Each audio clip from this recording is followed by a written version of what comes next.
G'day guys, and welcome to Training with Chuck.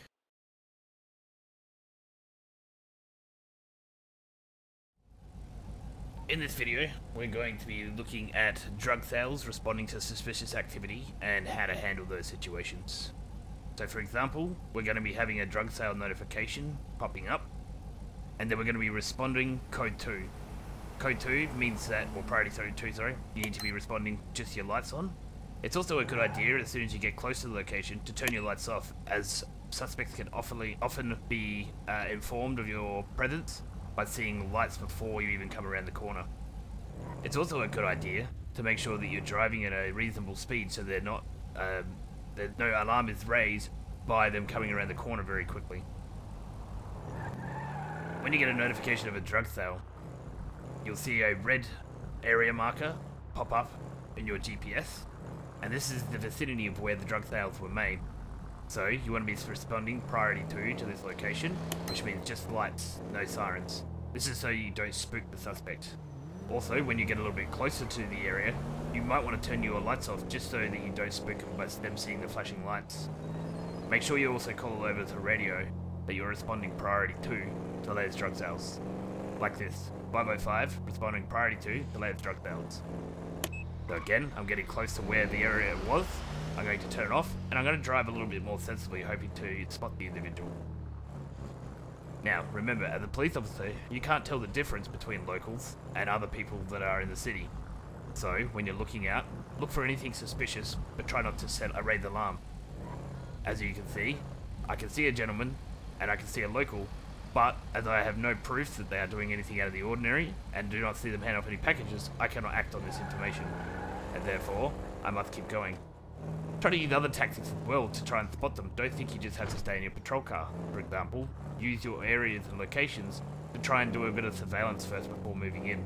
Also use your other officers who can be on standby ready to proceed once you have actually spotted them hand off any drugs. But, as always, to make sure you get photos or video evidence just in case they choose to take you to court.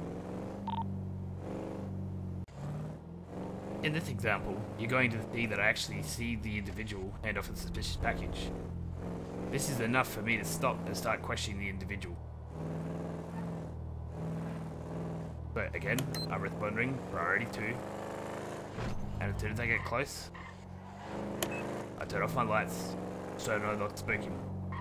And now I'm going to drive more the speed limit so he doesn't see me coming.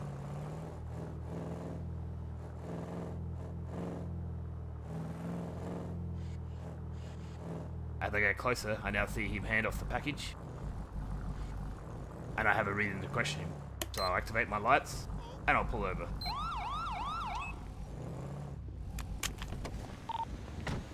Remember, this has only allowed you to suspect that he's been selling. You now have to do questioning to find out any more information. Hey, so my name is Detective Chuck Griffin with the Victoria Police Force. Who might you be? I'm Jack Mullen, mate. Alright, Mr. Jack Mullen, do you have a reason that you're out here on the streets handing things to strangers? Oh, yeah, mate. So I work for Burger Shot, and I'm kind of just out here handing out flyers just for, get the business out there. Now, you'll notice that a lot of people will have an excuse of why they're out there, especially in this time, because they don't want to be caught just handing off. So they'll likely come up with a story, and it's your job to ask questions and try and poke holes in their stories. If you can manage to trip them up in some of the things that they're saying, and you've got enough suspicion, then you can actually then proceed to search them or detain them. So you said you work for Burger Shot, handing out some flyers? Yeah, mate. Do you have one of those flyers I can see? I just gave my last one to that kind gentleman there. I was just about to get finished on my day. Oh, that's fair enough. Why aren't you in uniform handing out any flyers? I would expect someone to be working right now to be in uniform. I mean, it's a hot uniform, I just decided to wear this, mate, more casual, I guess. No worries. Do you mind if I give your boss a phone call to verify that you're supposed to be working for him right now? Sure, mate. I don't actually have his number unless you've got it. So, in this instance, you can see that there's enough holes in his stories for me to be suspicious. Generally, someone working for a company would be told to wear a uniform. He didn't have any flyers to hand you. He just happened to run out on the last person.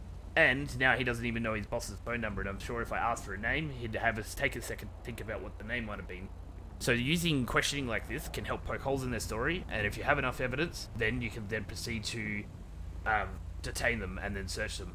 Again, you need to be sure that you have enough to warrant an arrest. If you arrest them and they have nothing on them that shows to a crime or points to a crime, then they could in fact take you to court as well.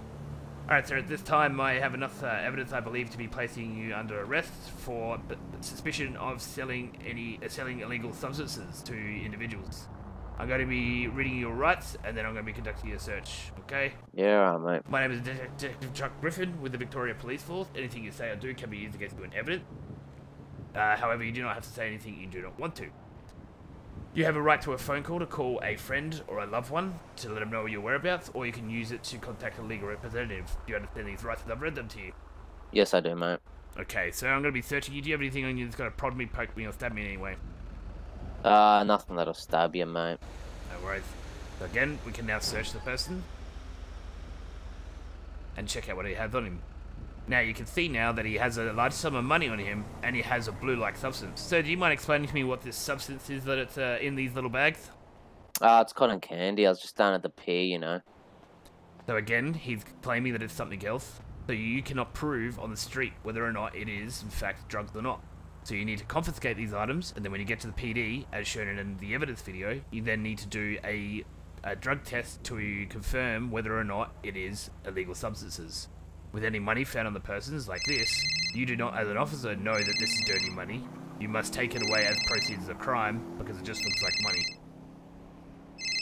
Alright, sir, so I'm going to be placing you into the vehicle now. Okay? Come with me. Alright, mate. Yep.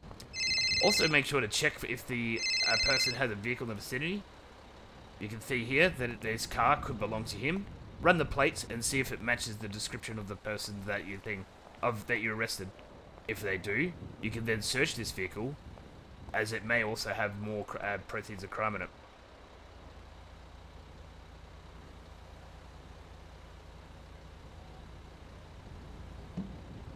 You can see there's nothing in the trunk, but also always make sure to check the glove box as well.